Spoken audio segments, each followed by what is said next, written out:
Hello friends, last video में हमने production possibility कब पढ़ा था। आज हम पढ़ेंगे यूटिलिटी।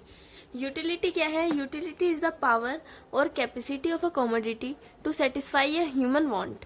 यूटिलिटी एक पावर है, एक कैपेसिटी है, एक शक्ति है कमोडिटी की, जो भी हम गुड्स कंज्यूम करते हैं या कोई भी प्रोडक्ट खरीदते हैं, जिससे वो ह्यूमन की वांट्स को सेटिस्फाई कर सके, ह्यूमन की जो भी इच्छाएं हैं उसको संतुष्ट कर सके। Utility of a commodity means the amount of satisfaction that a person gets from consumption of a good or service। Utility, commodity की एक यूटिलिटी क्या होती है? ये एक अमाउंट ऑफ सेटिस्फेक्शन होता है जो एक पर्सन को, एक ह्यूमन को मिलता है कोई भी गुड और सर्विसेज को कंजप्शन करने के बाद, उसको प्राप्त करने के बाद। एग्जाम्पल जैसे satisfaction derived by a thirsty person from drinking a glass of water. जैसे कोई भी पर्सन है, एक व्यक्ति है जो कि बहुत प्यासा है, तो उसकी सेटिस्फेक्शन कब होगी? तब जब वो पानी का गिलास पी लेगा। जब वो पानी पी लेगा उसको सेटिस्फेक्शन हो जाएगी। यूटिलिटी, इसका नेचर क्या है? यूटिलिटी सब्जेक्टिव होती है and can not be measured quantitatively. ये सब्जेक्टिव होती है और इसको क्वांटिटेटिव में, क्वांटिटी में मेजर नहीं कर सकते। इसको मेजर करते हैं इन यूनिट्स ऑफ प्लेजर यूटिलिटी, जिसको हम यूटिल्स बोलते हैं। जैसे कि लेंथ को मीटर्स में मेजर करते हैं, ऐसे यूटिलिटी को यूटिल्स में मेजर करते हैं। अब आते हैं यूटिलिटी कितने। यूटिलिटी टू टाइप्स की होती है, marginal utility and total utility. Marginal utility क्या होता है? Marginal utility is the additional या extra utility derived from consumption of an additional unit of a commodity. अगर कोई भी प्रोडक्ट हम लेते हैं, अगर उसको हम एक्स्ट्रा लेते हैं या उसकी एडिशनल यूनिट लेते हैं, तो उस एडिशनल यूटिलिटी को, उसकी एक्स्ट्रा यूटिलिटी को मार्जिनल यूटिलिटी कहते हैं। एडिशनल यूनिट को, जो एडिशनल यूनिट होती है उसको मार्जिनल यूनिट बोलते हैं, और जो उससे यूटिलिटी मिलती है, उससे जो सेटिस्फैक्शन मिलती है उस एडिशनल यूनिट से, उसको मार्जिनल यूटिलिटी बोलते हैं। मार्जिनल यूटिलिटी को मैथमेटिकल कैसे रिप्रेजेंट किया है? MU nth unit. ये होती है, n मतलब कोई भी यूनिट हो सकती है, 1 2 3 4 5 कहीं तक भी कुछ भी हो सकती है।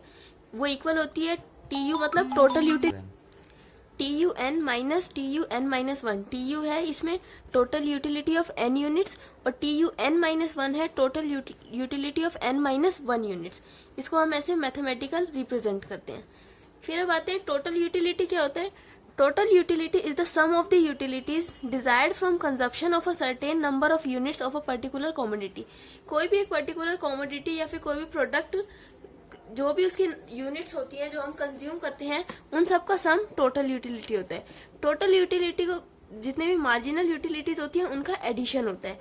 Marginal utility 1, marginal utility 2 plus marginal utility 3 और n तक, वो कहीं तक भी नंबर हो सकते हैं। इन सब का सम टोटल यूटिलिटी होता है। टोटल यूटिलिटी इक्वल होता है सम ऑफ ऑल मार्जिनल यूटिलिटीज के। अब मैं बताती हूँ marginal utility and total utility में क्या रिलेशन होता है, दोनों के बीच में रिलेशनशिप क्या है। जैसे ये टेबल है हमारे सामने, इसमें है, हमने एक एग्जांपल लिया हुआ है ऑरेंजेस का, कि हमने इतने ऑरेंज कंज्यूम करे हैं, ये उनकी यूनिट्स हैं। यहाँ मार्जिनल यूटिलिटी और टोटल यूटिलिटी। जैसे हमने 0 ऑरेंजेस कंज्यूम करे, कोई भी उसकी कोई यूनिट नहीं है, तो उसकी मार्जिनल यूटिलिटी 0 होगी और टोटल यूटिलिटी भी 0 होगी। हमने 1 यूनिट कंज्यूम किया ऑरेंज का, तो उसकी टोटल यूटिलिटी मान लो 10 है, तो उसकी मार्जिनल यूटिलिटी भी सेम होगी, क्योंकि हमने कोई एडिशनल नहीं किया है। अब उसके बाद 2 यूनिट्स हमने कंज्यूम करी, उसकी टोटल यूटिलिटी है 18, और उसकी मार्जिनल यूटिलिटी कितनी होगी? 8, क्योंकि मार्जिनल यूटिलिटी क्या होती है? जो एडिशनल, जो एक्स्ट्रा यूटिलिटी होती है। पहले 10 थी, अब कितनी हो गई? 18, तो कितनी एक्स्ट्रा हुई? 8, तो उसकी मार्जिनल यूटिलिटी 8 हो गई। फिर हमने 3 यूनिट्स कंज्यूम करे ऑरेंज के, तो उसकी टोटल यूटिलिटी थी 23, तो उसको 18 में हमने कितनी एक्स्ट्रा ली? 5 एक्स्ट्रा ली, तो उसकी मार्जिनल यूटिलिटी 5 हो गई। फिर हमने 4 यूनिट्स कंज्यूम करे ऑरेंज के, तो उसकी टोटल यूटिलिटी थी 25, तो उसकी टोटल यूटिलिटी 25 थी, तो पहले कितनी थी? 23, तो हमने कितनी और एक्स्ट्रा ली? 2 एक्स्ट्रा ली, तो उसकी मार्जिनल यूटिलिटी 2 हो गई। हमारे एडिशनल यूटिलिटी क्या थी? 2, तो मार्जिनल यूटिलिटी भी 2 हो गई। उसके बाद हमने 5 ऑरेंज कंज्यूम करे, उसकी टोटल यूटिलिटी थी 26, और मार्जिनल यूटिलिटी कितनी होगी? 1, क्योंकि पहले 25 थी, फिर उसके बाद हमने एक और एक्स्ट्रा ली, तो उसकी मार्जिनल यूटिलिटी 1 हो गई। फिर हमने 6 यूनिट्स कंज्यूम करे, तो उसकी टोटल यूटिलिटी 26 थी, और मार्जिनल यूटिलिटी कितनी हुई? 0, क्योंकि पहले भी 26 थी टोटल यूटिलिटी और अब भी 26 है, तो कोई भी उसमें एडिशनल नहीं हुई, तो इसलिए उसकी मार्जिनल यूटिलिटी 0। फिर उसके बाद 7 यूनिट्स हमने कंज्यूम करे ऑरेंज की, तो उसकी टोटल यूटिलिटी 23 हो गई, और उसकी मार्जिनल यूटिलिटी कितनी हुई, -3, वो नेगेटिव में आ गई, क्योंकि पहले 26 थी, उसके बाद एडिशनल लेने की बजाय हमने कम कर दी, 3 यूनिट्स कम कर दी, तो वो माइनस में आ गई। तो ये 3 रिलेशन है इसके बीच में। जब 10 से लेके ये 26 तक एक कंडीशन है, जब TU इंक्रीज, TU मतलब टोटल यूटिलिटी, जब टोटल यूटिलिटी इंक्रीज हो रही है, 10 से 18 हुई, 18 से 23, 23 से 25, तो जब मार्जिनल यूटिलिटी क्या थी, पॉजिटिव थी, MU जो था वो सब कुछ पॉजिटिव में था। जब TU मैक्सिमम था, टोटल यूटिलिटी सबसे ज्यादा थी 26, तब मार्जिनल यूटिलिटी कितनी हुई, 0। और जब TU फॉल्स हुआ, टोटल यूटिलिटी कम हो गया, 26 से 23 हो गया, कम हो गया, तो तब मार्जिनल यूटिलिटी क्या हो गई, नेगेटिव में आ गई। तो ये 3 रिलेशन है, TU increases as long as marginal utility is positive. जैसे जैसे TU बढ़ता जाता है वैसे ही मार्जिनल यूटिलिटी क्या है, पॉजिटिव होती है। और जब सेकेंड सिचुएशन है, जब TU is maximum, total utility maximum होती है, तो MU 0 होता है। और जब थर्ड लास्ट सिचुएशन क्या है, जब total utility start declining, declining मतलब कम होना शुरू कर देती है, TU टोटल यूटिलिटी कम होना शुरू हो जाती है, तो जब MU क्या हो जाता है, नेगेटिव, मार्जिनल यूटिलिटी नेगेटिव हो जाती है। अब पढ़ते हैं law of diminishing marginal utility. Diminishing marginal utility का लॉ क्या है, मार्जिनल यूटिलिटी क्या है, जो एडिशनल यूनिट्स होती हैं, एडिशनल यूटिलिटी, और डिमिनिशिंग मतलब होता है कम होना, जो कम होती रहती है। तो इसका लॉ क्या है, as more and more units of a commodity are consumed, marginal utility derived from each successive unit goes on falling.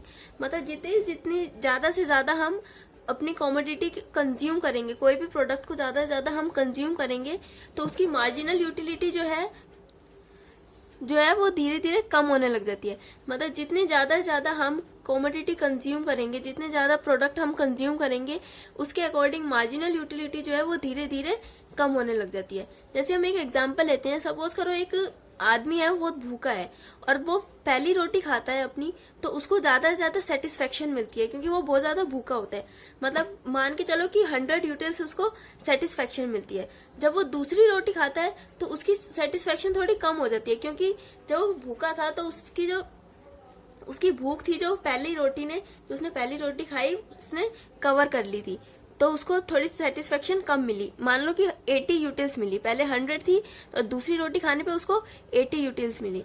तो जब वो ऐसे ही चलता रहता है, वो तीसरी रोटी खाता है अपनी, तो उसको 50 यूटिल्स सेटिस्फेक्शन मिलती है, उसकी यूटिलिटी 50 यूटिल्स होती है। और जब वो चौथी रोटी पे आता है तो उसकी 25 यूटिल्स हो जाती है।